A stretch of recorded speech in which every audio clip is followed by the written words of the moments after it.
Hi friends, welcome back to Rani's kitchen. నేను మీ రాణి. Friends, ఈరోజు నేను చూపించబోయే కర్రీ చాలా మందికి ఇష్టం ఉండదండి. ఎందుకంటే ఆ స్మెల్ కానీ ఆ టేస్ట్ కానీ అంతగా నచ్చదు. కానీ మనం వేయాల్సిన ఇంగ్రీడియంట్స్ అన్నీ వేసి వండే విధానంలో వండితే చికెన్ కన్నా చాలా టేస్టీ కర్రీ అండి ఇది. ఆ ప్రాసెస్ అంతా నేను మీకు చూపిస్తాను. వీడియోని మధ్య మధ్యలో స్కిప్ చేయకుండా ఫస్ట్ నుంచి లాస్ట్ వరకు చూడండి. చాలా మంది దీనిని గుమ్మడికాయ మాంసం అని కూడా అంటారండి. అంటే మీకు అర్థమయ్యే ఉంటుంది కదా.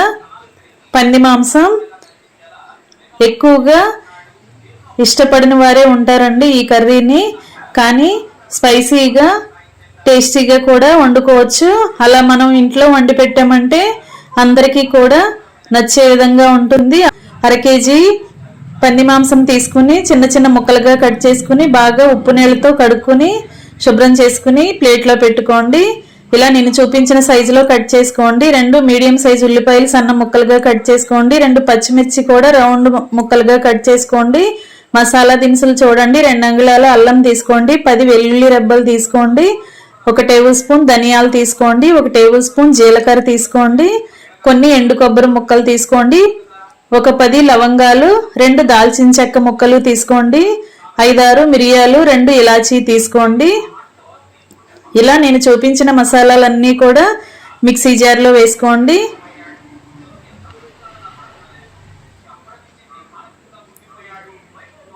ఇప్పుడు అల్లాన్ని సన్న సన్న ముక్కలుగా కట్ చేసుకుందాం. ఇప్పుడు అల్లం కూడా వేసేసుకున్నాం కదా, దీనిని మెత్తని పేస్ట్ లాగా గ్రైండ్ చేసుకుందాం. తగినన్ని వాటర్ పోసుకుని మెత్తగా గ్రైండ్ చేసుకోండి. ఇప్పుడు కుకింగ్ స్టార్ట్ చేద్దాం. స్టవ్ ఆన్ చేసుకుని కళాయి పెట్టుకుని 3 టేబుల్ స్పూన్లు ఆయిల్ వేసుకోండి. ఆయిల్ బాగా కాగిన తర్వాత కట్ చేసి పెట్టుకున్న ఉల్లిపాయలు పచ్చిమిర్చి కూడా వేసుకుని బాగా ఫ్రై చేసుకోండి. ఆనియన్స్ బాగా ఫాస్ట్గా ఫ్రై అవ్వడానికి కొంచెంగా సాల్ట్ వేసుకుని ఫ్రై చేసుకోండి. ఇప్పుడు కడిగి కట్ చేసి పెట్టుకున్న కొత్తిమీరను కూడా ఆనియన్స్తో పాటే బాగా ఫ్రై చేసుకుని మూత పెట్టుకుని 2 నిమిషాలు బాగా మగ్గించుకోండి. ఆనియన్స్ బాగా సాఫ్ట్గా మగ్గిన తర్వాత కడిగి పెట్టుకున్న కరివేపాకు రెబ్బలు కూడా కొన్ని వేసుకుని ఆయిల్లోనే కొత్తిమీరతో పాటు బాగా ఫ్రై చేసుకోండి. ఫ్లేమ్ మీడియంలో పెట్టుకుని కరెక్ట్గా ఫ్రై చేసుకున్నారంటే ఆనియన్స్ మాడకుండా ఉంటే కర్రీ అనేది టేస్టీగా ఉంటుందండి. ఇప్పుడు కడిగి పెట్టుకున్న పంది మాంసం అలా వేసేసుకోండి.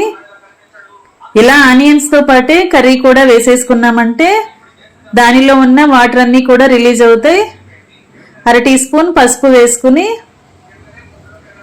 టేస్ట్కి సరిపడా సాల్ట్ వేసుకోండి. ముందుగా 1 టేబుల్ స్పూన్ సాల్ట్ వేసుకుని పసుపు సాల్ట్ కూడా ముక్కల్లో కలిసే వరకు బాగా కలుపుకుని మూత పెట్టుకుని చికెన్ నుంచి కర్రీ నుంచి వాటర్ అనేవి రిలీజ్ అయ్యేంత వరకు మగ్గించుకోండి.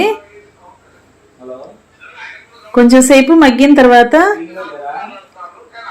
చూసినట్లయితే కర్రీ నుంచి ఆయిల్ అనేది రిలీజ్ అవుతుంది కదా. ఈ టైంలో మనం గ్రైండ్ చేసి పెట్టుకున్న మసాలా పేస్ట్ అంతా కూడా ముక్కల్లో వేసేసుకుని బాగా ముక్కలకు పట్టేంత వరకు కలుపుకోండి.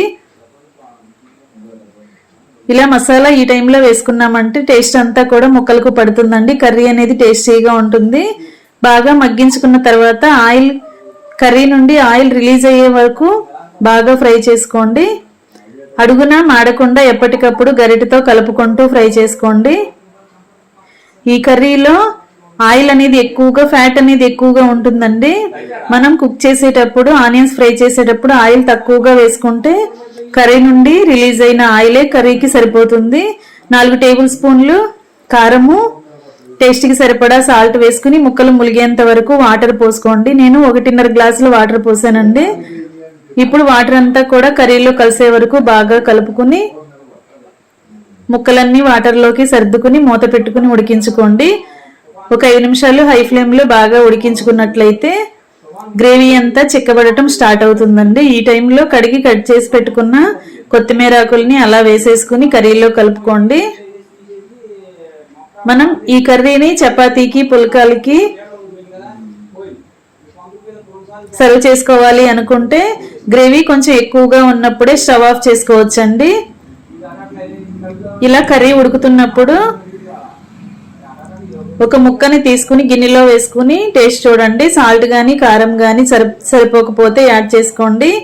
అలాగే ముక్క ఉడికిందో లేదో కూడా ఒకసారి టెస్ట్ చేయండి. ఇంకా మూత పెట్టుకుని కొంచెం సేపు బాగా ఉడికించుకోండి. గ్రేవీ అంతా చిక్కబడి ఆయిల్ కర్రీ నుంచి రిలీజ్ అయ్యేంత వరకు ఉడికించుకోండి. ఇలా బాగా ఉడుకుతున్నప్పుడు ఫ్లేమ్ని మీడియంలో నుంచి తగ్గించుకుని స్లో ఫ్లేమ్లో ఉడికించుకున్నట్లయితే కర్రీ అనేది చక్కగా ఎక్కువసేపు ఉడుకుతుందండి. అలా ఉడికిన తర్వాత గ్రేవీ మనకి కావలసినంత చిక్కబడిన తర్వాత చివరిగా టేస్ట్ చూసుకుని స్టవ్ ఆఫ్ చేసుకోవటమే.